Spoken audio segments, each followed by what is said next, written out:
దేవుడును మన రక్షకుడు అయిన యేసుక్రీస్తు వారి శ్రేష్టమైన నామంలో ఉదయకాలం అన్న అనే చక్కని కార్యక్రమాన్ని చూస్తున్న మీ అందరికీ నిండు హృదయంతో వందనాలండి. దేవుని మహాకృప మీ అందరికీ తోడుగా ఉండును గాక. ఎలా ఉన్నారు మీరు? దేవుని కృపలో మీరు మీ కుటుంబాలు బాగున్నాయా? వర్ధిల్లుతున్నారా? ధైర్యంగా ఉండండి, దేవుడు మీకు సహాయం చేస్తాడు. ప్రియులారా, పరిశుద్ధ గ్రంథంలో నుంచి ఒక చక్కని వాక్యాన్ని ఇలా చూద్దామా? యోవేలు గ్రంథం 2వ అధ్యాయం 25వ వచనం. మీరు కడుపారా తిని తృప్తి పొంది మీ కొరకు వింత కార్యములను జరిగించిన మీ దేవుడైన యెహోవా నామమును స్తుతించున్నట్లు నేను పంపిన మిడతలను, గొంగలి పురుగులను, పసరు పురుగులను, చీడ పురుగులను అను నా మహాసైన్యము తినివేసిన సంవత్సరముల పంటను మీకు మరలా ఇస్తాను. ప్రియులారా, ఇశ్రాయేలు ప్రజలతో దేవుడు అంటున్నటువంటి ఒక గొప్ప మాట. ఏం మాట దేవుడు అంటున్నాడంటే, నా మహాసైన్యం తినేసింది పంట. గొంగల పురుగులు, చీడ పురుగులు ఇవన్నీ తినేసినాయి. అదే నా సైన్యం. ఆ తినివేసిన పంట నేను మరలా మీకు ఇస్తాను అంటున్నాడు. ఇంతకీ ఇశ్రాయేలు ప్రజల యొక్క ఆ పంట ఈ పురుగులు ఎందుకు తినేసినాయి? ఎవరు పంపించారు అసలు ఆ పురుగుల్ని? ఎందుకు తినాల్సి వచ్చింది అంటారా? ప్రియులారా, దేవుడే పంపాడు. నేను పంపినా అనే మాట ఈ వచనంలో ప్రభువు వాడాడు. చూడండి, నేను పంపించాను, ఆ పురుగులన్నిటినీ నేను పంపాను. ఎందుకు అలా దేవుడు చేస్తాడు? ఎందుకు పంపిస్తాడు దేవుడు? ఎందుకు ఇశ్రాయేలీయుల యొక్క పంట తినేటట్టు చేశాడయ్యా, వారి ఆశీర్వాదం కోల్పోయేటట్టు చేశాడంటే పాపమే. ప్రియులారా, ఎక్కడన్నా చూడండి, మనిషి యొక్క ఆశీర్వాదాన్ని పోగొట్టేది, మనిషి యొక్క ఆరోగ్యాన్ని పోగొట్టేది, మనిషి యొక్క నెమ్మదిని పోగొట్టేది పాపమే. పాపం అనేది దీవెన పొందనివ్వదండి, పొందలేడు. ఇక పాపి ఎలా పొందుతాడు? పాపం వలన వచ్చే జీతం మరణం అని ఉంది, కానీ పాపం వలన వచ్చే జీతం ఆశీర్వాదం అని లేదు కదా. కనుక ఈనాడు చాలామంది చెడులో ఉండి, పాపంలో ఉండి దీవించబడాలి అనుకుంటారు. అలా ఎప్పటికీ జరగదు. చాలామంది మందిరాల్లో కూడా ఇంకా పాపాన్ని వదిలిపెట్టరు, చెడును వదిలిపెట్టరు, కానీ దేవుడు నా గొప్ప కార్యాలు చేయాలి, దీవించాలి అనుకుంటారు. ఎలా జరిగిద్ది అలా? తప్పు కదూ. వీళ్ళు పాపం చేశారు, తప్పు చేశారు, దేవుణ్ణి బాధ పెట్టారు, దేవునికి వేరుగా జీవించడానికి ఇష్టపడుతున్నారు, వారికి నచ్చినట్టు బ్రతికేస్తున్నారు ఇష్టానుసారంగా. దేవుడు ఆ మిడతలకి, చీడ పురుగులకు ఆజ్ఞాపిస్తే అవన్నీ వచ్చి వేరే పంట పాడు చేసి. కానీ దేవుడు అంటున్నాడు, మీరు ఏ పంట అయితే నష్టపోయారో, ఎన్ని సంవత్సరాలు అయితే నష్టపోయారో, దానిని తిరిగి నేను మరలా మీకు ఇస్తాను. హల్లెలూయా.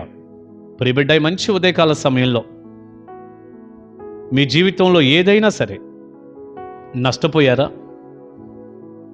ఆర్థికంగా దెబ్బతిన్నారా?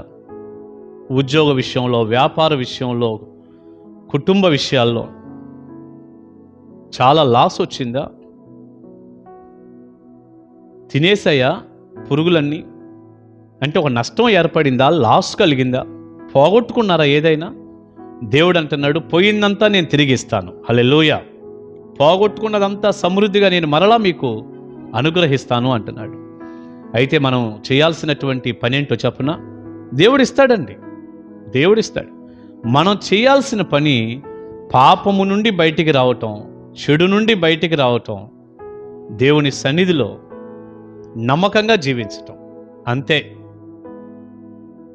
నమ్మకంగా బ్రతకటమే, చెడు పాపం నుండి బయటికి రావటమే. ఆ పని మనం చేస్తే చాలు, దేవుడు ఎంత దీవిస్తాడో, ఎన్ని కార్యాలు చేస్తాడు. నష్టపోయిన సంవత్సరాల పంట ఇస్తాడట, మనం పోగొట్టుకున్నదంతా తిరిగిస్తాడు, ఇంకా రెట్టింపు ఆశీర్వాదాలు ఇస్తాడు. ఏ పాపమైతే మిడతలు, చీడ పురుగులు వచ్చి నీ పంటను తినివేయటానికి కారణమైందో, ఆ చెడును నువ్వు మానుకుంటే చాలు. యేసయ్య శిలువను ఆశ్రయించి యేసు రక్తంలో కడిగేసుకొని ఆ పాపం నుండి నువ్వు బయటపడితే దేవుడు మరలా తిరిగి నీ జీవితాన్ని ఆశీర్వదిస్తాడు, తిరిగి నీకు సహాయము చేస్తాడు. నువ్వు మరలా కడుపు నిండా ఆహారం తినేటట్టు చేస్తాడు. కడుపారా తిని ఆయన నామాన్ని స్తుతించేటట్టు చేస్తాడు. ఆయన వింత కార్యాలు చేస్తాడట. ఆ మాటలు చూశారు ఎలా ఉన్నాయో? వింత కార్యాలు చేస్తాడు. ఆశ్చర్యపోతారు జనం, అమ్మో ఈ కార్యం ఎలా జరిగిందని. అలా ప్రజలు ఆశ్చర్యపోయేటటువంటి కార్యాలు ప్రభువు చేస్తాడు. నిన్ను సిగ్గుపడనివ్వడు, నీకు తోడుగా ఉంటాడు. ఏం కార్యం జరిగింది అసలని దేవుడు నీ ఎడల చేసే ఆ వింత కార్యాన్ని బట్టి ప్రజలు ఆశ్చర్యపోతారు. అంత కార్యాన్ని చేస్తాడు. కడుపార నువ్వు తిని లేక ఆశీర్వాదాలన్నీ సమృద్ధిగా అనుభవించి దేవుణ్ణి స్తుతించేటట్లు చేస్తాడు. నష్టపోయిన ఆశీర్వాదం అంతా తిరిగి ఇచ్చేస్తాడు మరలా నీకు. నువ్వు ఆయన తట్టు తిరిగితే చాలు. పాపం నుండి బయటకు వస్తే చాలు, చెడు నుండి బయటకు వస్తే చాలు, యేసయ్యా నన్ను క్షమించు అంటే చాలు. దేవుడు నిన్ను విడిచిపెడతాడా? తప్పకుండా దేవుడు నీకు సహాయం చేస్తాడు, నిన్ను ఆశీర్వదిస్తాడు. ప్రియబిడ్డ, ఈ మంచి ఉదయకాల సమయంలో నేను మీకోసం ప్రార్థన చేయబోతూ ఉండగా నువ్వు దేవుని తట్టు తిరుగుతావా? దేవుని దగ్గరికి వస్తావా? ఇదే 2వ అధ్యాయంలో ఒక చిన్న మాట అంటాడు, 12వ వచనంలో, ఇప్పుడైనా మీరు ఉపవాసం ఉండి కన్నీరు విడుచుచు దుఃఖించుచు మనపూర్వకముగా తిరిగి నా యొద్దకు రండి అంటున్నాడు దేవుడు. ఇప్పుడైనా బిడ్డ నా దగ్గరికి రమ్మంటున్నాడు ఆయన. ఇప్పుడైనా రా అంటున్నాడు. నువ్వు వస్తే చాలు, దేవుడు నీ జీవితంలో గొప్ప కార్యాలు చేసేస్తాడు. ధైర్యంగా ఉండు. నువ్వు పోగొట్టుకున్న సమస్తం మరలి పొందుకుంటావు, మరలా నీవు అనుభవిస్తావు. ఆయన సన్నిధికి దూరం అయ్యావేమి, ఇప్పుడే ప్రభు పాదాలు పట్టుకో చాలు. దేవుడు ఎంత సమృద్ధిగా నిన్ను దీవిస్తాడో నువ్వే చూద్దు. కానీ దైవ దీవెన ఆశీర్వాదాలు మీ అందరికీ ఉండునుగాక. ఆమె ప్రార్థన చేసుకుందాం. పరిశుద్ధుడా, ప్రేమగల తండ్రి, గొప్ప దేవా, మీకు వందనాలయ్యా. వెతబడిన చక్కని సందేశం మీ బిడ్డలకు దీవెనకరంగా మీరు చేయండి, ఆశీర్వదించండి, తోడుగుండండి. ఇశ్రాయేలు ప్రజలు పాపంలో పడినప్పుడునైనా వారి పంటను తినివేసే సైన్యాన్ని పంపారు. వారు మీ తట్టు తిరిగితే మరలా నష్టపోయిన సంవత్సరాల పంట నేను ఇస్తాను అంటున్నారు. నువ్వు ఎంత మంచి దేవుడు. ఈ వాక్యం విన్న ప్రతి బిడ్డ కూడా మీ తట్టు తిరిగి మీ ద్వారా సహాయం పొందే కృప దయచేయండి. ఈ గొప్ప సందేశాన్ని మీరు అందించినందుకు వందనాలు. అనేకులకు దీవెనకరంగా మార్చండి, కృప చూపండి. యేసు నామమున ప్రార్థన మనవులు అడుగుచున్నాను తండ్రి. Amen, amen. God bless you. దేవుని మహాకృప మీకు తోడై ఉండునుగాక. కలుసుకుందాం ఉదయకాల మన్నాలో. Praise the lord.